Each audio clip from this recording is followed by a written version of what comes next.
सबसे पहले आप सभी को हैप्पी रिपब्लिक डे।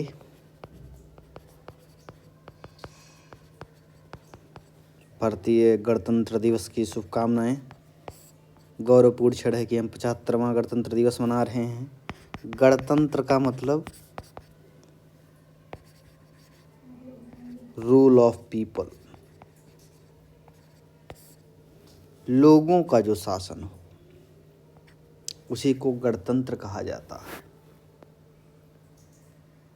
लिंकन जी के शब्दों में आप देखेंगे तो और डेमोक्रेसी, लोगों का, लोगों के लिए, लोगों के द्वारा जो शासन है वही लोकतंत्र है। उसी को दूसरी भाषा में हम गणतंत्र कहते हैं। गण मतलब लोग, तंत्र मतलब शासन। तो आप सभी को एक बार पुनः गणतंत्र दिवस की शुभकामनाएं। आज जो हम देखने वाले हैं वो है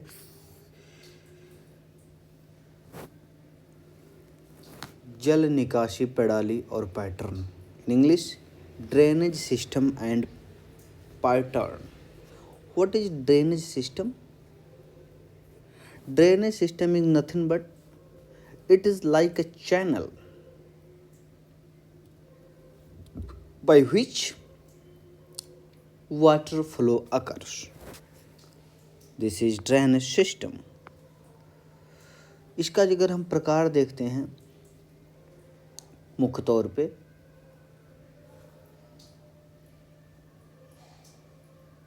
दो रूप से। तो अगर आप देखेंगे टाइप ऑफ ड्रेनेज सिस्टम, आज आपको ज़्यादा केवल पढ़ना उदाहरण हम देखेंगे नदी, हम देखेंगे झील, हम देखेंगे जलसंधि, हम देखेंगे चैनल, हम देखेंगे। तो आज हम ज़्यादा देखें क्योंकि यही एग्ज़ाम की दृष्टि से महत्वपूर्ण है। कहाँ है डेफिनेशन, थोड़ा यूपीएससी की दृष्टि से महत्वपूर्ण है तो उसको भी हम देख लेते हैं थोड़ी देर में। फिर उसके बाद एक जल निकास प्रणाली, एक होता है sequent drainage system, another is insequent drainage system. Sequent का मतलब ढलान का अनुकरण करे, तो सिंपल शब्दों में सीक्वेंट एंड इनसीक्वेंट। अपने हिंदी भाइयों के लिए हम लिख देते हैं अनुक्रमिक, जो अनुक्रम करे, अनुक्रमिक जल प्रणाली। और एक होता है असंगत या अअनुक्रमिक जल प्रणाली, जल निकासी प्रणाली। ड्रेनेज सिस्टम का मतलब क्या होता है? जल निकास प्रणाली।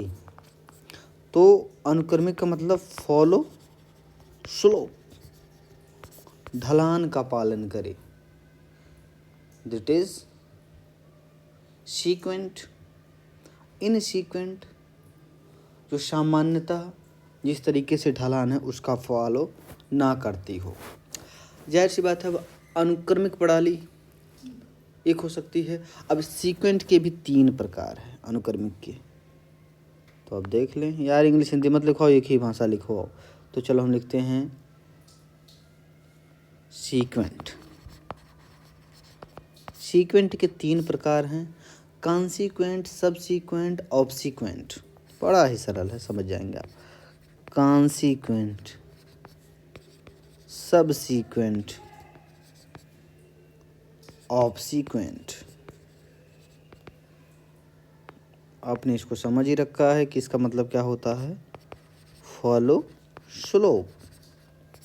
तो कॉन्सिक्वेंट क्या है? Nothing.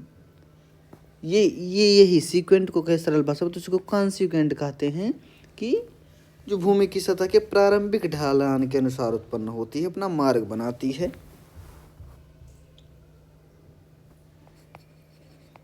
Follow their way according to slope. तो ये तो सिंपल हो गया कि ऐसे, दूसरी भाषा में कहें तो कुछ ऐसे ये बह रही है, सरिता ऐसे ढलान धारण किए हुए। Subsequent, streams originate after the master consequent stream and follow the axis of the anticline and strikes of bed.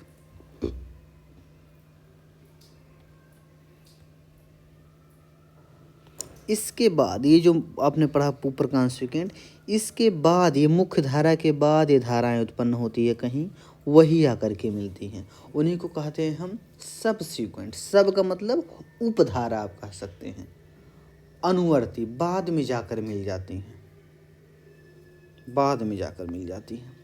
ये मुख्य धारा जो है इसके बाद उत्पन्न होती हैं। फिर आता है obsequent, flow in the opposite direction to the master consequent. ये जो मुख्य धारा है, ये जो मुख्य धारा है, आपको हम दिखाएं ऐसे, ये मुख्य धारा है, इसके अपोजिट बह के आके मिल जाती हैं। इसको हम क्या कहते हैं, इसको कहते हैं हम flow in the opposite direction to the master consequent. तो ये हो गया। इसको तो अगर मुझे आपको पिक्चर मिलता है मैं दिखा देता हूँ।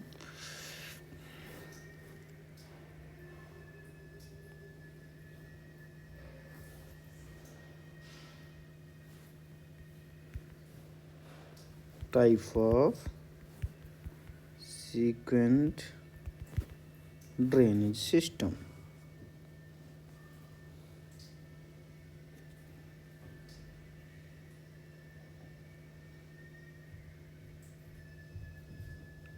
आप समझ गए होंगे जो मैं बताना चाह रहा था, लेकिन आप सभी सज्जनों की सेवा के लिए आई एम शोइंग यू।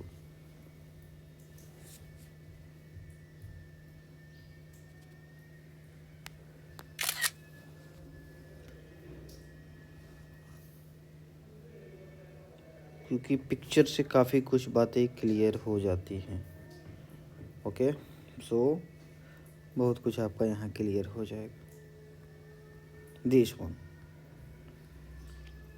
जो मैं आपको बताया, आप लोग ध्यान से देखिएगा।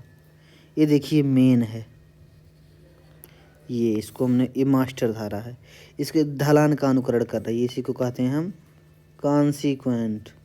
हिंदी लिखोगे भैया लिख लो परिणामी, ढलान का परिणाम। हिंदी इंग्लिश में मैं परेशान हो गया हूँ। उसके बाद आता है आपका सब सीक्वेंट। आपको मैं पहले बताया सब सीक्वेंट, मुख्य के बाद वाली, यानी एक मेन धारा की एक बगल से कहीं से आके मिल रही है। देखिए ये वाली है, ये वही जैसे आपको बताया था कि आप देखेंगे फोटो में पहले ही बताया हूँ, इन दोनों को कहते हैं सब सीक्वेंट। तो ये क्या है गया, सब सीक्वेंट। देखो लिखा है ऑब्सिक्वेंट। ऑब का मतलब ये अपोजिट, देखो सो खुद ही दिख रहा, तो जो अपोजिट डायरेक्शन में जाके मिले दैट्स कॉल्ड, ये वाली देखो, देख रहे उल्टा जाके मिल रही फिर साथ में बह रही है, तो ये हो गया। इसको हिंदी में कहते हैं अनुवर्ती। यार इंग्लिश भैया इंग्लिश ही में याद रखो, हिंदी में मत पढ़ो। ऑब्सिक्वेंट मुझे डर लग रहा है इंग्लिश में। तो ये अनुवर्ती इन्होंने लिखा है, इंग्लिश याद रखो, सिंपल सबसे सही है इंग्लिश भैया इस मायने में। तो कॉन्सिक्वेंट, सबसीक्वेंट ऑफ सब वाली उपधारा, ऑब्सिक्वेंट जो अपोजिट से जाके जुड़ रही है। एक होती है, अब इसमें पता नहीं लिखा कि नहीं, रीसीक्वेंट। चलो ये भी लिख लो। रीसीक्वेंट क्या है कि जो सब सीक्वेंट में आके मिल रही है उसको रीसीक्वेंट कहते हैं। देखो इसमें आके सब सीक्वेंट में मिली और सब सीक्वेंट आकर के फिर आपकी मास्टर ड्रेन में, मास्टर स्ट्रीम में मिली। तो ये चार प्रकार आप पिक्चर देखेंगे सब कुछ समझ में आ रहा होगा। What is consequent, courses are the direct consequences of the initial topography. Okay, subsequent क्या है, सब सीक्वेंट इज नथिंग बट दो आके उसमें मिल रही है develop after the master consequent. Resequent क्या है, flow direction same as the master sequent, वो सेम डायरेक्शन है बाद में आके मिल रही है। ऑब्सिक्वेंट क्या है, फ्लो अपोजिट टू द। तो भैया वही जो जा करके मिले आप समझ गए होंगे। आपकी जानकारी एक बार पुनः बता देता हूँ, क्योंकि यूपीएससी की दृष्टि से और पीसीएस में भी ये कॉन्सेप्ट इंपॉर्टेंट हो सकता है। तो सीक्वेंट के चार टाइप आपने देखा था, कॉन्सिक्वेंट, सबसीक्वेंट, ऑब्सिक्वेंट, रीसीक्वेंट। एक बार आप फिगर बनाएंगे आपको सब खुद ही याद हो जाएगा। Okay, this is your master. ढलान का अनुकरण कर रही है ना, या ये आपकी हो गई मुख्य धारा। अब देख लो, अब इसके साथ में जो आकर के बाद में मिल रही है, इसके बाद में जो उत्पन्न हुई है, इसको हम कहेंगे सब सीक्वेंट। ये मुख्य वाली को कहेंगे कॉन्सीक्वेंट। इतने बार लिख रहा हूँ, आपको ऐसे याद हो जाना चाहिए। फिर एक आता है उल्टा जाके मिलेगा भैया। अब देखो उल्टा जाके इसमें भी मिल सकता है, आप घबराना मत, और इसमें भी जाके मिल सकता है किसी में। तो अपोजिट जो जाके मिल रहा है उसका आप सीक्वेंट। और एक है जो इसी मुख्य धारा के ही पैरेलल बहती है ऐसे, इसी को कहते हैं रीसीक्वेंट। ये वाली है, देखो उसी के साथ मिले, लेकिन सेम उसी के पथ का पैरेलली उसी के पथ का अनुकरण कर रही है वो, इसी को रीसीक्वेंट, लेकिन उसके साथ नहीं है, बाद में जाकर के मिलती है ये। आगे बढ़ते हैं, दूसरा कॉन्सेप्ट।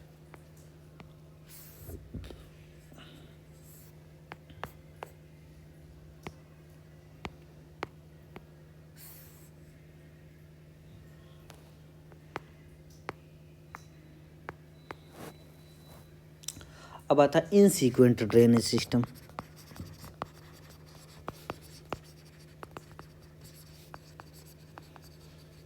ऊपर वाले के एग्जाम बढ़िया से आप उसको दिमाग में बैठा लीजिएगा। ये होता है कि जो रीजनल पाथ है उसको फॉलो नहीं करती हैं। अगर ध्यान से देखें तो आप सोचते हैं कि ये अपोजिट क्यों बह रहा है। इसके बहुत सारे एग्जाम्पल हैं। पूर्ववर्ती धारा जिसे आप बोलते हैं, अगर आप देखेंगे सतलज नदी जो बहती है उसके बीच में पहाड़ और मानसरोवर झील के आसपास से निकल रही है, तो मैंने पूरा देखिए हिमाचल पार करके फिर जाके मिल रही है रावी, ब्यास, सतलज उधर। तो ये कैसे हुआ, ये आप सोचते हैं। तो यानी कि जो क्षेत्रीय पथ का अनुकरण ना करे, डजंट, मतलब वही स्लोप वाली theory, doesn't follow regional path, this one. ये दो प्रकार की होती है, एक होती है एंटीसीडेंट स्ट्रीम, एक होती है सुपर इम्पोज स्ट्रीम। तो दो प्रकार इनका है मुख्य तौर पे, एंटीसीडेंट स्ट्रीम और second one is superimposed. First of all we will see the definition. तो डेफिनेशन क्या है, आप देख रहे हैं फॉलो नहीं करता है, अब इसी में डेफिनेशन आएगा, जाहिर सी बात है। एंटीसीडेंट का स्ट्रीम का मतलब stream originate prior to the upliftment of the land surface and maintain their course through continuously cutting down their valley. अब समझना, एक नदी थी, अभी क्या हो गया, एक नदी शुरू से ऐसे बह रही है, ऐसे बह रही है, जाहिर सी बात है जो है भूतल भी ऐसे ही रहा होगा, ऐसे ही रहा होगा भूतल, ऐसे ही रहा होगा। अब क्या हुआ, बाद में किसी तरीके से हिमालय क्षेत्र में जब हिमालय का उत्थान होने लगा, बलित पर्वत का एक दो प्लेट में टक्कर हुआ कंटिन्यू, तो ये देखो ये अब धीरे धीरे क्या होगा, ये अब इधर का हिस्सा मान लिया मैंने उठने लगा, कुछ ऐसे। अब आप सोचेंगे कि अब ये नदी कैसे बहेगी,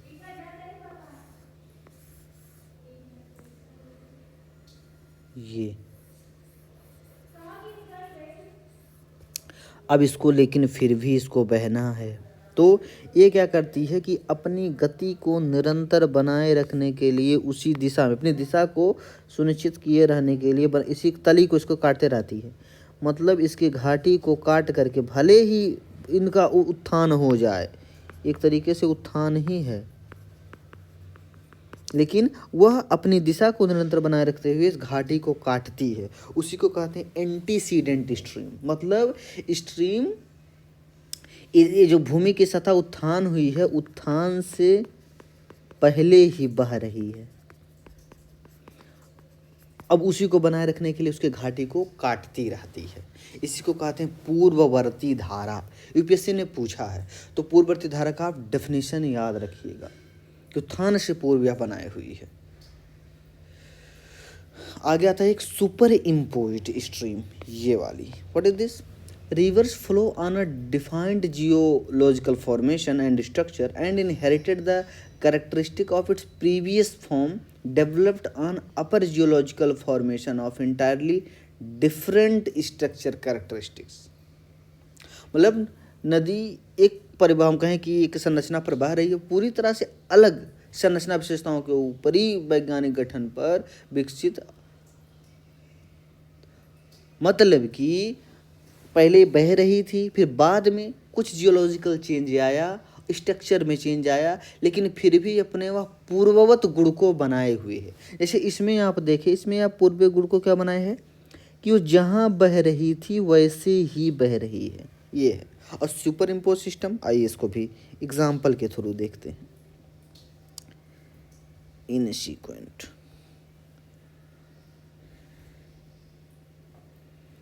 इनसीक्वेंट drainage system.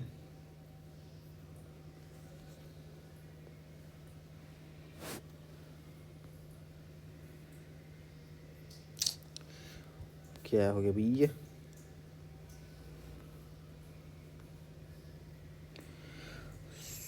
Super impose stream,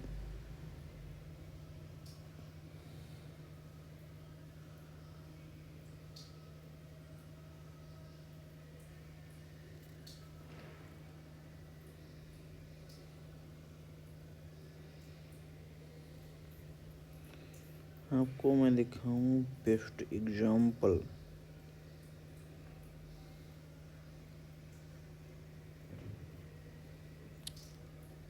अभी ये आगे क्लियर होगा जब हम और एग्जाम्पल वहाँ पर देखेंगे। What is best example?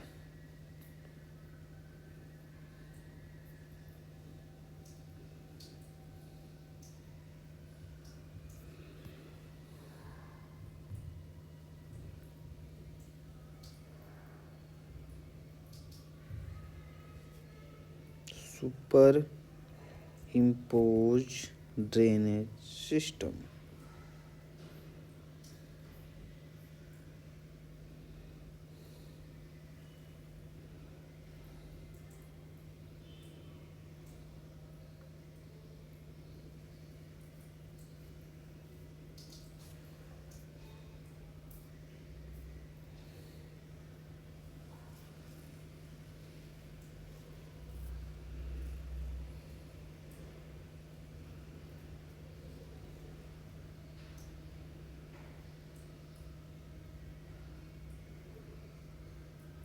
सो हाँ देखो, सुपर इम्पोज सिस्टम में क्या है कि super impose system is one whose valley and direction of flow were developed much later than the underlying structure.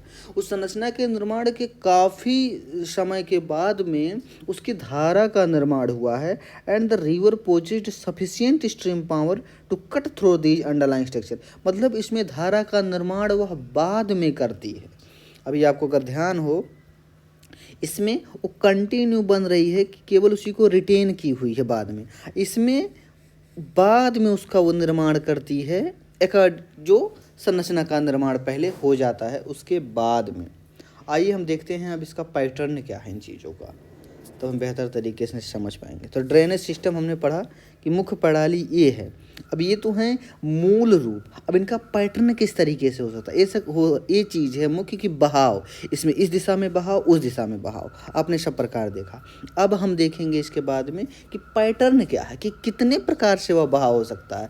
तो अगर कहें कि सिस्टम के अंदर पैटर्न होता है, ये जो मैं बात पे इतना जोर दे रहा हूँ ये केवल यही इम्पॉर्टेंट नहीं है। पैटर्न कहें तो सिस्टम में ही समाहित है। आप पढ़ते हैं कि अगर ज्योग्राफी जीएस थर्ड का सिलेबस देखें तो उसमें लिखा है कि क्रॉप पैटर्न, फिर आप वहीं पे जल निकास, जल प्रणाली के बाद सिंचाई की प्रणाली के भी बारे में लिखा है। यस, तो क्रॉपिंग पैटर्न देख रहे हैं कि ये इसके अंदर है, फसल प्रणाली के अंदर है फसल पद्धति कि क्या हम चेंज कर रहे हैं। कब तक डीबी फोन करते उठा ले। तो अब हम देखते हैं इसीलिए आप देखते हैं ड्रेनेज सिस्टम के बाद ड्रेनेज पैटर्न देखते हैं।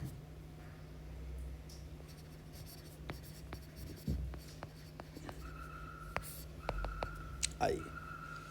इसका अर्थ क्या है? It means special arrangement and form of drainage system in terms of geometrical shapes in area, कि विभिन्न प्रकार से कैसे निर्माण हो रहा है। अब चलिए आप जल्दी जल्दी देख लीजिए इसको, फिर हम चलेंगे मूल चीज वस्तु पर। तो okay, number 1 is trellis pattern.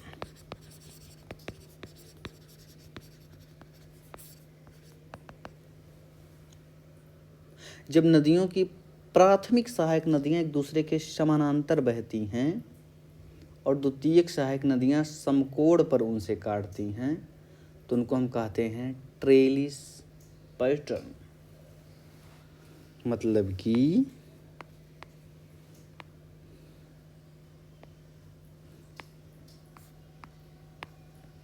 ये मुख्य नदी है, प्राथमिक सहायक नदी आप देख रहे हैं इसी के पैरेलल बह रही है।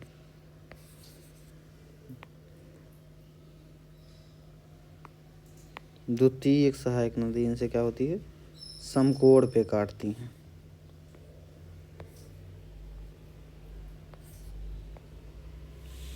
इसको कहते हैं trellis pattern. We have a picture अभी हम आपको दिखाते हैं सभी का।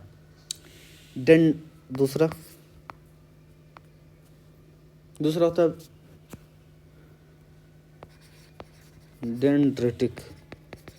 Dendritic pattern. ये कैसा होता है? पेड़ की शाखाओं की तरह। अब जब समझ लीजिए कि कैसे, तो इस प्रकार का जो बन रहा होगा उसी को कहते हैं, मतलब अगर ऐसा फ्लो है तो पेड़ की टहनियों की तरह इसमें रहते हैं। वृक्षाकार भी प्रतिरूप इसको बोलते हैं। फिर एक होता है रेडियल, नाम से ही अभिज्ञात हो रहा है, from a hill and flow in all direction. इसी को कहते हैं कि किसी पहाड़ी से निकली, कैसे पहाड़ी का स्टाफ है भाई, यहीं से एक नदी निकली अब सब तरफ जा रही है, इसी को हम कहते हैं रेडियल। अच्छा, इसी को सेंट्रीफ्यूगल भी कहा जाता है। सेंट्रीफ्यूगल सिस्टम आप जानते ही हैं, पृथ्वी के जो कक्षा में चंद्रमा घूम रहा है वहाँ भी एक फोर्स अंदर की तरफ लग रहा है, इसका ग्रेविटेशनल, और बाहर की तरफ सेंट्रीफ्यूगल फोर्स लग रहा है। चौथा सेंट्रीपिटल, देखिए इसी का उल्टा है जस्ट, सेंट्रीपिटल। इसमें देखो सब बाहर की तरफ जा रहा है, और इसमें जब नदियाँ सभी दिशाओं से अपना पानी किसी झील में छोड़ती हैं उसको सेंट्रीपिटल। कैसे? ये एक तालाब सा हो गया, इसमें सब जगह से ऐसे पानी आ रहा है, तो इसको कहते हैं सेंट्रीपिटल पैटर्न। पांचवा आता है पैरेलल पैटर्न।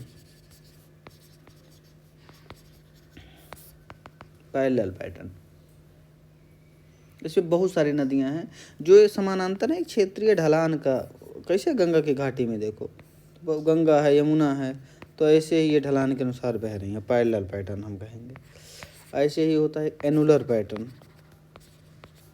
ये सब केवल नाम है, ध्यान रखना बस।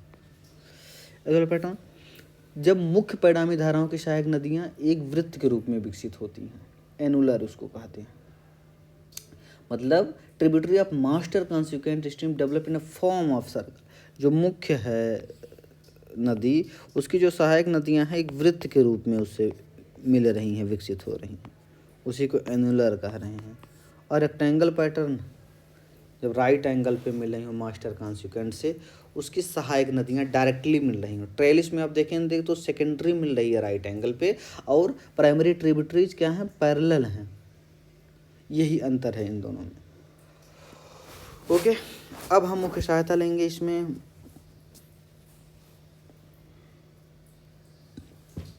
उसका PDF का, जो आपको दिया भी जाएगा।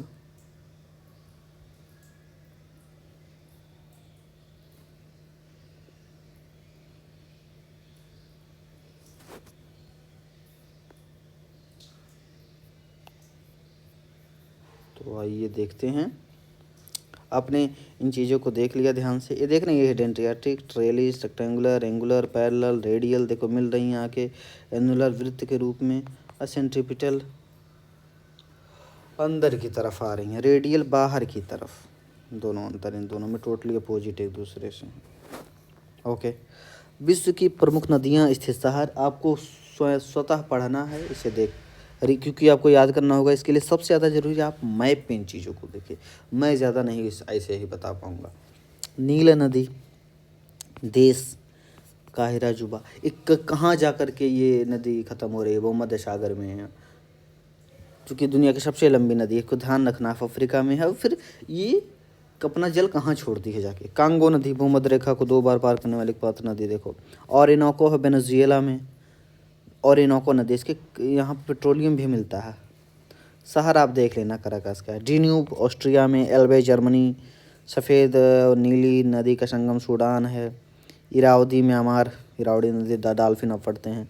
Saint Lawrence Canada, Vistula एल्बे Germany, Danube है, दजला फरात आप देख लें, सिंधु है, रवि है, थेम्स ब्रिटेन में, मॉस्को। तो आप नदियों को देखो, राइन नदी जर्मनी में, सेंट लॉरेंस कनाडा में, वोल्गा रूस में, यूरोप की सबसे बड़ी नदी है। मिसिसिपी यूएस की नॉर्थ अमेरिका की सबसे बड़ी नदी है। नील मिस्र अलकाहिरा, तो आप ऊपर देखिए, डेन्यूब बुडापेस्ट में। तो इन नदियों को आप ध्यान से देख लें। और भी नदी आप देखिए, मैप उठाइए तो देखिए और भी, क्योंकि कहाँ से क्वेश्चन बन जाए आप नहीं जानते, लेकिन आप प्रमुख नदियाँ ज़रूर याद रहें। जैसे उन्होंने जाम्बेजी नदी पूछा था कहाँ गिरती है, तो हिंद महासागर में गिरती है, ये नॉर्मली सबको जानना था, यूपीएससी में आया था। वो देखो भाई लोग यहाँ नहीं दिए हैं शायद, तो आप देखिएगा परागुआ, नाइजर, एल्बे, राइन, नदियों को देखिएगा। महत्वपूर्ण बांध देखिए, न्यूरेक, भाखड़ा, कुराबो, काहोरा, ग्रैंड एक्सेंस, वोजोन, ओरोविल, वारगाम्बा। तो इन बांधों को देख लेना। महत्वपूर्ण बांधों को देखना भारत के संदर्भ में भी, दुनिया के संदर्भ में, जो ज़्यादा चर्चा में रहे हों लास्ट ईयर्स में, उस तरीके से आप देखिएगा। झील क्या है? झील एक जलराशि है जो भूमि से घिरी होती है, सब जानते हैं। झील के बारे में तो चर्चा देखो इसे किया गया है कि स्थल के अंदर में होता है जो वो झील है। फजाड़ बनाता है, इन्हीं से निर्माण एक आकृति का होता है फजाड़। फजाड़ क्या है? खड़ी ढलान वाली एक लंबी दांतेदार खाड़ी है। Is a long indented bay with steep slope that has been created by submergence of U-shaped glacial valley। जब यू आकार के, देखो नदियों में बनता है वी आकार का नदी में, और हिमनद से बनता है यू आकार का। तो ऐसे आपको डिफरेंस याद रखेंगे ना, तो आप जान जाएंगे बहुत सारी चीज़ों को। यही जब जलमग्न होने से बनता है। रिया वी आकार की नदी घाटी के जलमग्न होने से बनी क्रमिक ढलान वाली दांतेदार। देखो अगर इससे बन रहा है हिमनद से, हिमनद की यूआर अगर जलमग्न हो गया तो उसे फजाड़ बोलेंगे। और अगर नदियों का वी आकार का अगर ये जलमग्न हो गया तो उसे रिया बोलेंगे। देख रहे हो, फजाड़ याद रखना, और रिया दोनों। रिया नदियों से बनता है जब उनकी वी आकार की घाटी जलमग्न हो जाती है, और फजाड़ हिमनद से बनता है जब उनकी यू आकार की घाटी जलमग्न हो जाती है। कुछ तथ्य लिखा हम उस दिन आपको मैप पे ज़्यादा कुछ बताए थे कि जो ग्रेट झील कही जाती हैं, 5 झीलें, superior, Michigan, Huron, eri, Ontario, आपको उस दिन बताया था। लेक सुपीरियर सतह क्षेत्रफल के हिसाब से दुनिया की सबसे बड़ी ताजे पानी की झील है। सबसे खारी झील असल झील, अच्छा फिर चेंज हो रहा है, वान झील पहले थी, तुर्की की एनसीईआरटी में वान ही अभी लिखा है। जिबूती, टिटिकाका झील बोलीविया। आप झीलों को देखिएगा, मैं तो उस दिन बहुत झील आपको बताया था। बैकाल झील गहरी झील है। कैस्पियन सागर दुनिया की सबसे बड़ी झील है, वो खारा और स्वच्छ पानी को हट के अगर बात करें सबसे बड़ी कैस्पियन है। एक बार झील देखिएगा, अगल बगल देश देखिएगा, इससे आपको सहायता मिलेगा। फिर आप प्रत्येक झीलों का कोशिश करिएगा मैप पे, मैप से चीज़ें काफ़ी ज़्यादा याद रहती है। अगर मैं उसको ओपन करूं, मैं कहाँ बताया था, so you will able to no.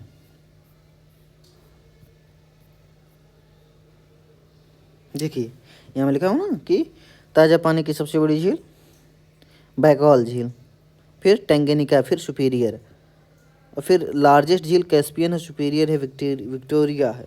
ये तो आपको इसे देखना है अच्छे से मैप, तो आपके पास वो नोट्स भी है, उसको ओपन कीजिएगा, वहाँ से आप लोग ज़रूर देखिएगा। काफ़ी इम्पॉर्टेंट है चैप्टर अपने आप में। सो यू हैव टू सी। तो ऐसे ही विक्टोरिया झील के दक्षिण अफ्रीका महाद्वीप में केन्या, युगांडा, तंजानिया के पास में है लेक विक्टोरिया। आराल झील यूपीएससी ने पूछ चुका, कजाकिस्तान, उज्बेकिस्तान में। ह्यूरो, मिशिगन, टंगैनिका, बैकाल, मलावी। महान गुलाम लिखा है, इसको आप इंग्लिश में याद कीजिएगा, ग्रेट स्लेव। हिंदी उतना सही। तो एरी अमेरिका कनाडा की, वही 5 झीलें हैं। Michigan, Huron, Ontario, Erie. Ontario देखो वही America Canada, America Canada, America Canada, Huron भी है। मिशिगन केवल यूएसओ में, आप अगर ध्यान दिए होंगे तो मिशिगन अंदर था, ये चारों उसकी सीमा पे थी। फिर बलखास झील, कागज का टुकड़ा, ये कौन है? नाइजीरिया, नाइजर, चाड, कैमरून के बॉर्डर पे। फिर लाडोगा रूस में है, ओनेगा सबसे बड़ी झील है लाडोगा, अगर यूरोप के कहें तो। आयर झील ऑस्ट्रेलिया की। Titicaca Peru, Bolivia, Nicaragua, Athabasca Canada में है। हिरन, ये सब नाम मुझे सुने हैं क्योंकि मैं ध्यान से मैं इसको देखा था। आयतन के हिसाब से विभिन्न महाद्वीपों की सबसे बड़ी झील है। अफ्रीका की सबसे बड़ी टांगैनिका, एशिया की बैकाल, यूरोप की लाडोगा, उत्तर अमेरिका की, यार बेहतर झील कौन सी है? सुपीरियर। ये भाई लोग लग रहा है गूगल से ट्रांसलेशन पता नहीं कब से करने लगे हैं, अब इनको आज हम बताएंगे। सुपीरियर है, बेहतर नहीं, सब बकवास लिखा। विश्व विभिन्न महाद्वीपों की सबसे बड़ी झीलें, ये आयतन के आकार पे थी, ये सतह के आधार पे है। टंगैनिका, बैकाल, ग्रेट स्लेव। फिर ग्रेट लेक्स में बात करें, सुपीरियर, यार फिर बेहतर आ गया। मिशिगन, हुरी, एरी, ओंटारियो, ये 5 हैं। यूएस कनाडा, केवल मिशिगन ही अमेरिका में है और सब सीमा पे हैं। ओंटारियो। अब आते हैं अब पढ़ते हैं जल डमरू मध्य। ये सब मैं तो आपको बता ही चुका हूँ। जल डमरू मध्य को कहते हैं इंग्लिश में स्ट्रेट, इसको गल्फ जानते हैं। एक पानी का संकेत, जल डमरू मतलब एक डमरू बनाओ, ये डमरू हो गया ना। अब ये जल है, इसको जो जोड़ रहा है यही, इसी को स्ट्रेट कहेंगे, सिंपल। एक पानी के साथ दो पानी के बड़े निकायों को जोड़ता है। इस तो भाई इधर स्थल रहेगा पूरा। इस्तमस 2 बड़े भूभागों को जोड़ने वाली भूमि की संकीर्ण। अब यही है इसे बात, अगर इधर इधर भूमि हो गया, दोनों भूमि हो गया, इधर पानी हो गया, तो इसको इस्तमस कहा जाएगा। इसको मतलब स्थल संधि कहते हैं, सिंपल, या स्थल डमरू मध्य कहते हैं। खाड़ी, पानी का बड़ा पिंड, मुँह संकीर्ण है। अब देखो ये है गल्फ, उस दिन आपको बताए थे अगर पता हो। ये है बे ऑफ बंगाल, जो समुद्र की ओर खुला हुआ है, 3 तरफ जमीन से है। खाड़ी क्या होती है? इसे पर्शियन गल्फ आप देखें, अधिकतर भूमि से घिरा हुआ, मुँह संकीर्ण है, ये अंतर है। आप इसको अच्छे से मैप में देखिएगा। मलक्का, पाक भारत के ही है, मन्नार की खाड़ी और बंगाल की। देखिएगा पाक, मन्नार की खाड़ी, पाक का जल संधि और पाक की खाड़ी भी वहाँ, उत्तर से दक्षिण का क्रम भी देखिएगा एक बार। मलक्का, सुंडा, कुक, युकाटन, मैशिनाउन, ट्रैटो, बाबल मंडियो, लाल सागर, अदन की खाड़ी, नॉर्थ चैनल, आयरिश सागर, अटलांटिक सागर, ऑक्स। यार ये लोग पता नहीं किस लेवल के हैं, समझ में इन लोगों का नहीं आता है।